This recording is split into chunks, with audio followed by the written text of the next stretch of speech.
This is the story of Aldrich Ames, a high-ranking CIA officer whose betrayal became one of the most damaging intelligence failures in American history. Aldrich Hazen Ames was born on May 26, 1941, in River Falls, Wisconsin. After graduating from the University of Chicago, he joined the Central Intelligence Agency in 1962 and spent more than 3 decades working in counterintelligence. Ames served in a series of sensitive positions in the Soviet East European Division and later in the Counterintelligence Center, where he had access to the identities of covert sources, operational plans, and details about U.S. human intelligence inside the Soviet Union. In 1985, facing personal financial strain and living beyond his means, Ames made the decision to turn to the Soviet intelligence service. He approached the KGB and began selling secrets.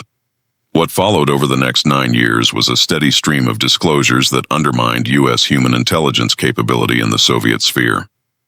Ames revealed the identities of numerous CIA sources, the existence and methods of covert operations, and the names of officers and local contacts who worked with the CIA. His information allowed Soviet counterintelligence to dismantle networks, arrest and execute assets, and feed back tailored disinformation to U.S. handlers. The human cost of the betrayals was stark. Investigations later concluded that at least 10 known sources were executed, and several others were jailed or subjected to severe interrogation and punishment. Entire networks that the CIA had cultivated over years were compromised and lost. The disruption set back U.S. intelligence gathering on the Soviet Union, and later Russia, for years, creating gaps in reporting and eroding relationships that had been painstakingly built. Payment for Ames's treachery was substantial.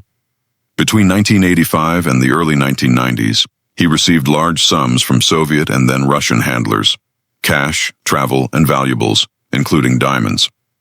Official estimates put the total payments at more than $2.7 million.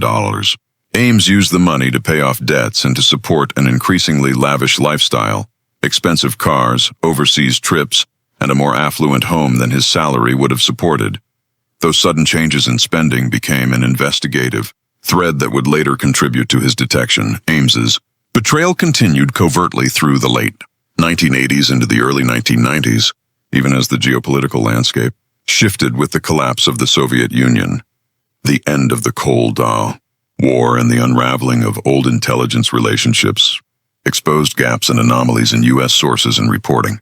Counterintelligence personnel began to notice a pattern, multiple losses, and compromised operations, traced back to the same windows of access within the CIA. Internal reviews and a growing list of casualties prompted a concentrated effort to identify a mole. 2 main investigative strands converged. First, operational counterintelligence work examined who had access to the compromised information.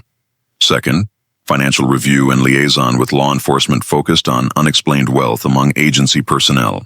Bank records, sudden changes in lifestyle, and inconsistencies in explanations for wealth drew attention to Ames and his wife, Rosario.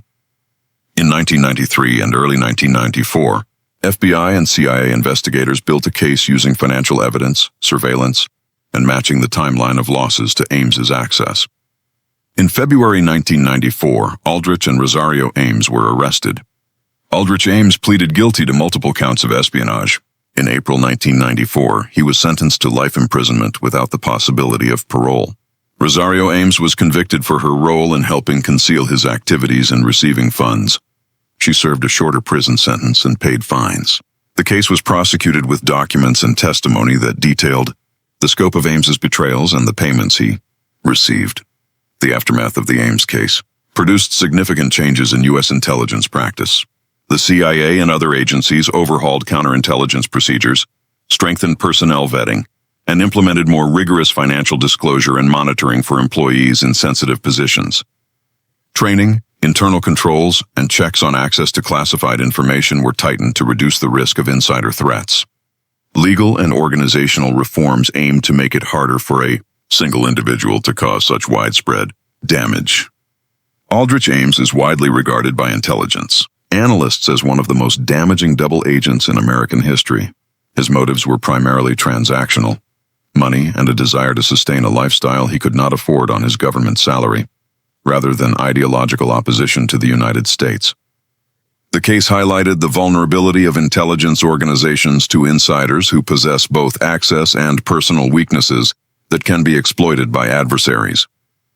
Today, Ames remains in federal prison.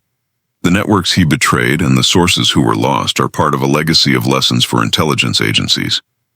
The necessity of vigilance about unexplained wealth, the importance of robust internal security and counterintelligence, and the human consequences of betrayal. His story stands as a stark reminder that the most serious threats to national security can come from within, and that vigilance, accountability, and continual reform are essential to protect the people and operations that safeguard a nation.